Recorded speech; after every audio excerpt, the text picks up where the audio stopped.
Hello everyone, and welcome back to the Fluctus channel.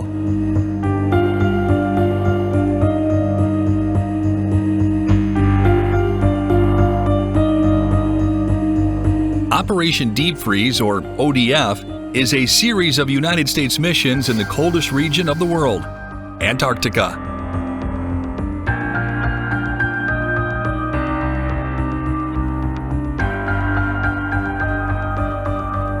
In 1955, the United States conducted Operation Deep Freeze 1, followed by Operation Deep Freeze 2, and so on.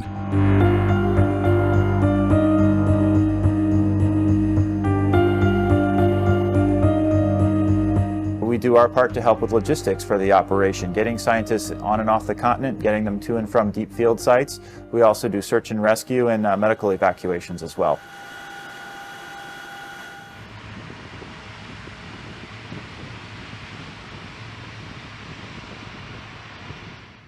To provide supplies to its bases, the U.S. military uses the LC-130 aircraft, equipped with wheel ski gear and 8-bladed propellers that allow it to operate effectively in Arctic conditions.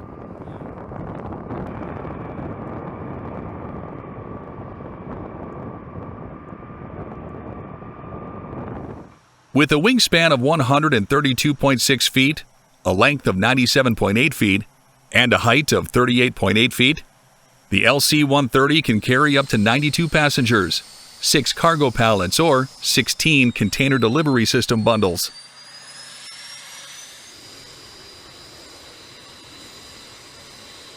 The 4 Rolls-Royce T56 3.5 turboprop engines provide the LC-130 with enough power to take off while carrying a weight of up to 155,000 pounds.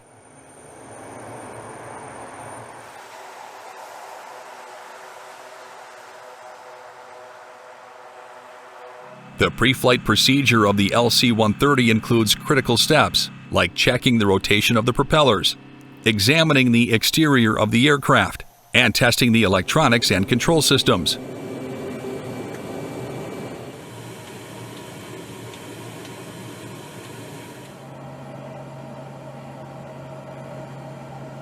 After verifying each system and loading the aircraft with supplies, the pilots are allowed to take off toward the bases in Antarctica.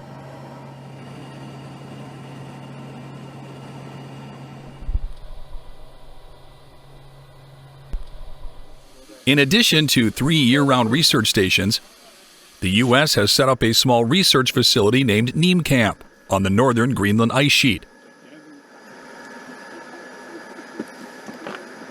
It's used as a base for ice core drilling.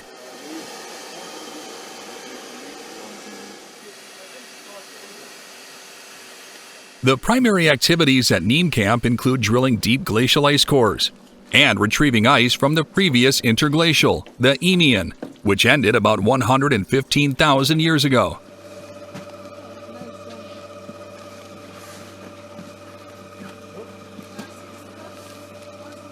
The research team uses an arsenal of scientific measurement equipment, including several Picaro analyzers for measuring greenhouse gases trapped in the ice cores, stable water isotopes in the ice, and water vapor isotopes in the air.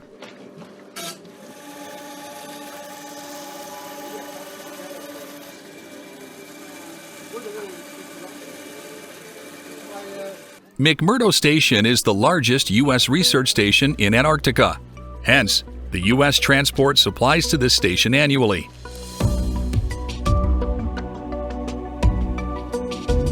The mission is led by an icebreaker, or cutter, which carves a way for the supply vessels to reach the McMurdo Station.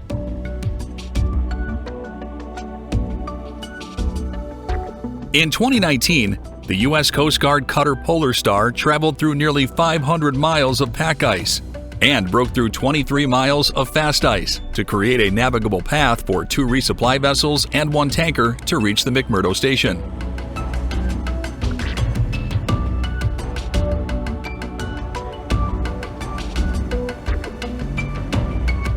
While carving thick ice, the cutter's hull and propellers may take a hit, and there is only one way to inspect the damage: sending the special dive team into the chilling water.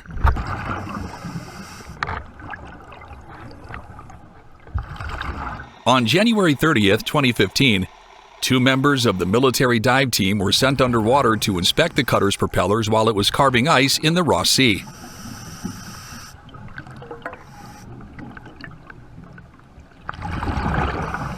Divers conducted underwater inspections of the cutter's hull and propellers to check for damage incurred while breaking the ice, then reported back to the people on the ship.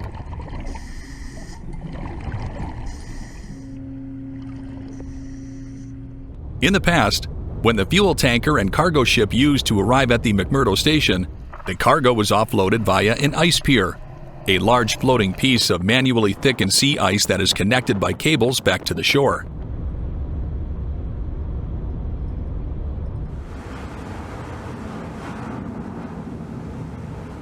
The life expectancy of these piers was roughly 3 to 7 years, which is why the United States military developed the modular causeway system.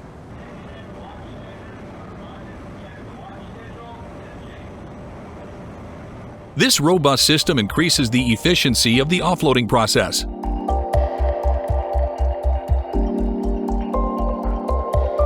The Arctic is heating up in the wake of climate change, figuratively and literally.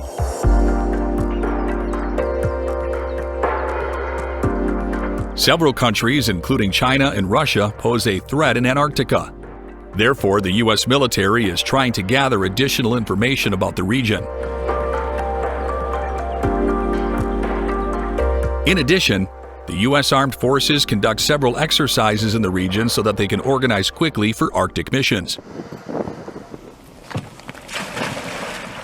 think it started cracking as soon as you The U.S. military transports supplies on tugboats and barges to Antarctica. These boats cannot travel through thick ice in the region, which is why the United States Coast Guard deploys cutters in the region to crunch through the ice and create a path for these supply vessels.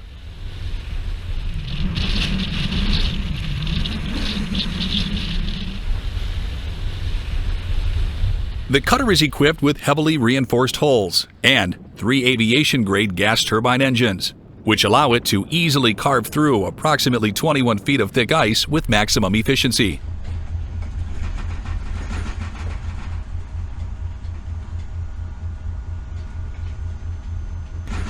In addition to carving ice with a cutter, the United States Coast Guard conducts scientific experiments in the region.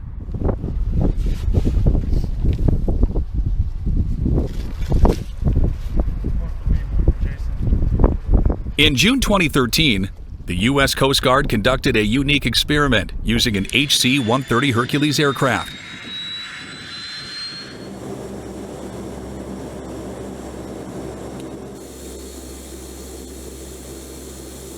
The aircraft ramp was opened mid-air, and 2 airmen deployed scientific probes above the Arctic Circle.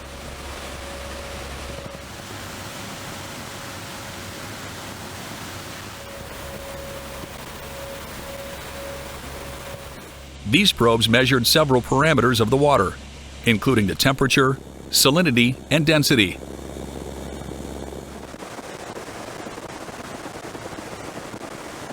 Later, the readings were transmitted back to the researchers, allowing them to better understand Arctic climate conditions during the summer.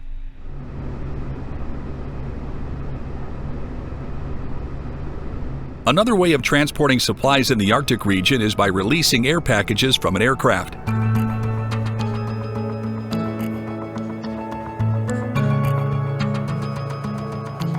This capability is demonstrated by the U.S. military during multi-agency exercises known as Arctic Pegasus.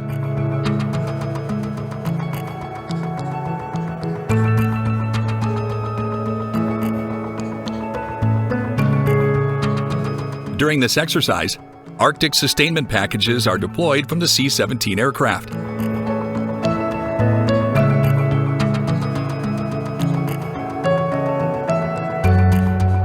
It's an air-droppable package that can provide shelter, transportation, fuel, and food for at least 28 soldiers for up to 6 days in extreme Arctic conditions.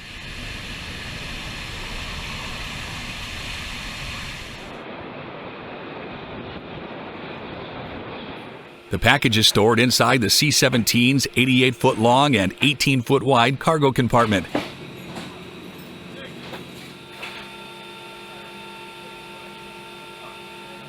The cargo bay swiftly opens up, and the package is released, followed by a small parachute, which provides a smooth landing on the ground.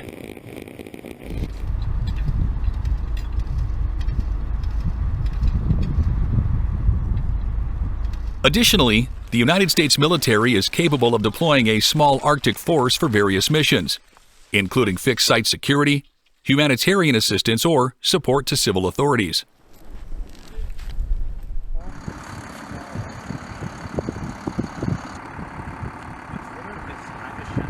During the Arctic Pegasus, the U.S. military also deploys paratroopers along with the Arctic Sustainment Package.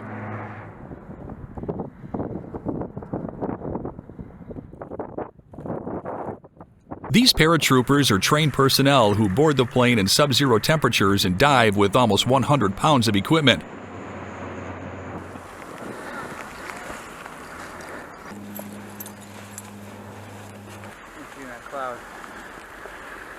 After landing across the drop zone, the paratroopers assemble their tactical equipment and recover their parachutes before moving to the base.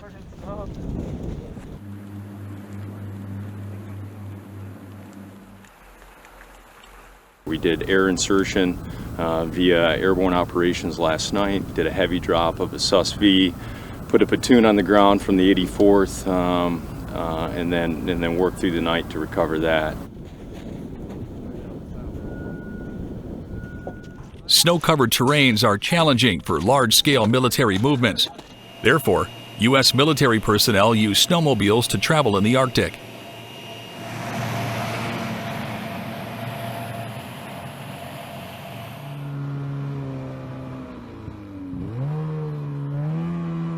The snowmobiles can be transported across the Arctic region using the LC-130 aircraft.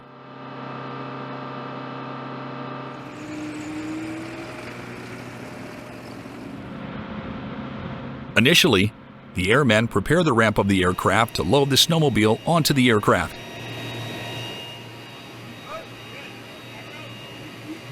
The crew drags the snowmobile on the ramp. At last, the aircraft deploys the snowmobile to the desired location, where it is easily offloaded.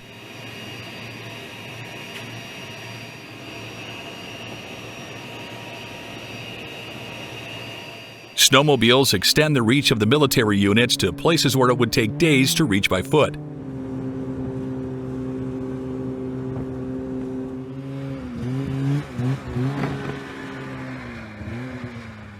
In a hostile environment, military personnel can use snowmobiles to infiltrate deep into an enemy area, conduct missions, and escape without being detected.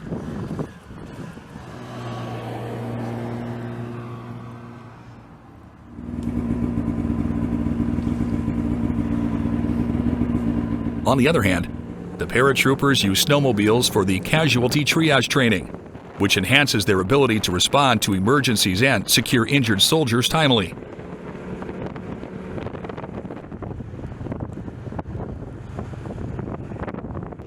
This training is part of the annual Swift Response exercises, which are very important for U.S. military personnel, especially the ones working in the Arctic region.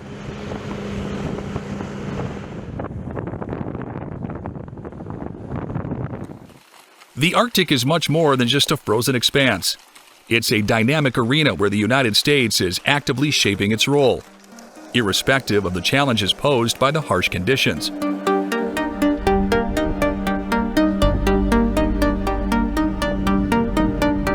As the Arctic becomes increasingly pivotal on the global stage, the United States is expanding its military in this region, which underlines its proactive approach to proving its presence in the Arctic.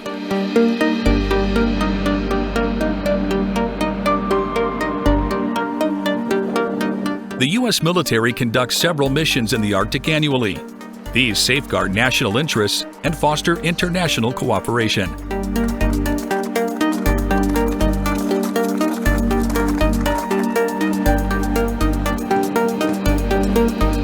That's the end of this video. I hope you enjoyed it. Make sure to subscribe to this channel so you don't miss any of our new content. See you next time.